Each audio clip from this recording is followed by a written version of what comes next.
Imagine the US State Department displaying a map that moves France into Eastern Europe, places Italy in Scandinavia, and makes Spain landlocked.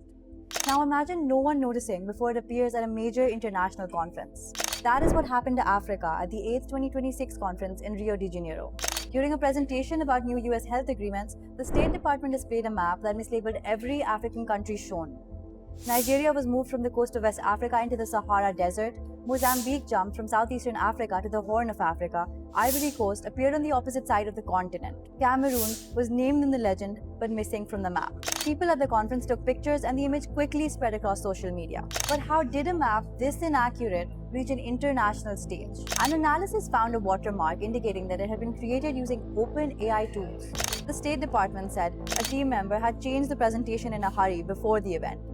It accepted full responsibility for the confusion and misrepresentation caused. OpenAI had not issued a comment until the shooting of this explainer. Now, AI image generators can produce polished visuals in seconds, but they do not understand geography. They create images by predicting patterns, which means borders can be invented, labels misplaced, and entire countries move. That is why an AI-generated map must be checked against a reliable source before it is published. In this case, the technology created the image, but people chose it, placed it in the presentation, and allowed it to reach the screen. The failure was not simply that AI got the map wrong, it was that no one caught the mistake.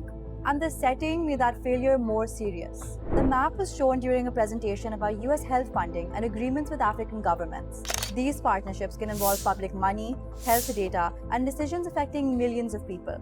They also depend on trust. Yet while asking African countries to treat it as a serious partner, the US government failed to identify them correctly. Africa is a continent of 54 recognized states and more than 1.4 billion people. Its countries have different languages, governments, economies, histories, and public health needs.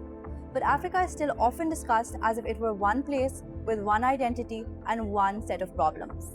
That way of seeing the continent has deep historical roots. For centuries, maps helped European powers decide which parts of the world were important and how they should be controlled. The Mercator projection, created in 1569 for navigation, is one example. It preserves direction but distorts the size of land closer to the poles. This makes Europe and North America appear much larger, while regions closer to the equator look smaller by comparison.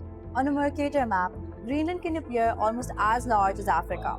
In reality, Africa is about 14 times bigger. The projection was designed to help sailors, not to promote a political ideology, but its continued use in classrooms and media helped reinforce a distorted picture of the world, with the global north appearing larger and more central. Colonial maps went further. European map makers often presented Africa's interior as empty or unknown, even though it contained established kingdoms, cities, and trade networks. African political systems were removed from the page, while European trade routes, resources, and territorial claims were added.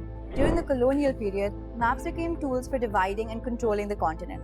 At the Berlin Conference of 1884 and 1885, European countries set rules for colonizing Africa without African representatives taking part. Borders drawn during that era often ignored existing communities and political realities. This does not mean that the State Department deliberately produced a racist map, but it explains why the mistake touched a nerve. For many people, it reflected a familiar pattern in which African countries are treated as interchangeable and basic errors about them are considered acceptable. Matt Petit, an artificial intelligence expert at the Atlantic Council, wrote that whoever created and approved the slide did not know where the countries were and did not care to check their work. No one expects every official to draw all 54 American countries from memory. But the State Department has diplomats, regional experts, and access to accurate maps. A basic review should have caught the errors immediately.